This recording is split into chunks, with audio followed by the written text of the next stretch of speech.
I think we can all agree that none of us expect perfection from any vendor. What we expect is when those vulnerabilities are discovered, we expect that that's managed well. And I think that that really is kind of I think that's what we pay for.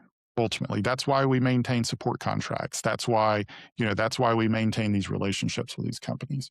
In this case, the first response from Fortinet was a PSIRT blog 9 days after the information was put out, to the wide web. And it covers important points. It covers the fact that much of this was due to previously known exploits. It covers the fact that there was a lot of password guessing and other things that was required to get access to these FortiGates. It covers the fact that these were FortiGates that were internet facing and had admin control from the internet, right? But it also comes across a little bit like this isn't our problem.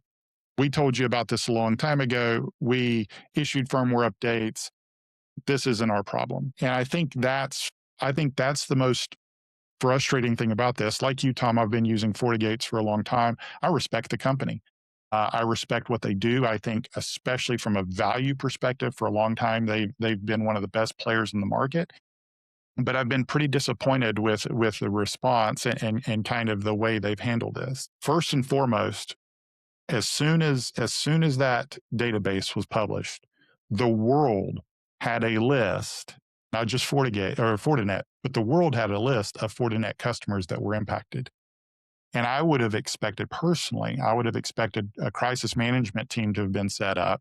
I would have expected them to use the support contact information, every venue they had to contact every single customer in that database. And I would have expected it to happen really quickly. I also would have expected there to be real clarity on these are the steps.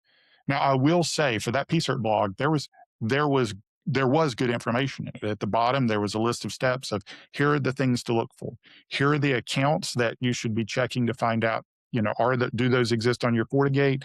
And you should be sure to remove those. There was good information in there. But again, that was 9 days later. And the reality is as of last Tuesday, so that would have been the 23rd, I still had customers that had not been contacted by their account teams. So that's an exceptionally long period of time that if customers aren't actively listening, if they're not actively paying attention to everything that's happening everywhere in the security industry because they have more on their plates, they were unaware. And so that I think that's the part that gives me pause here.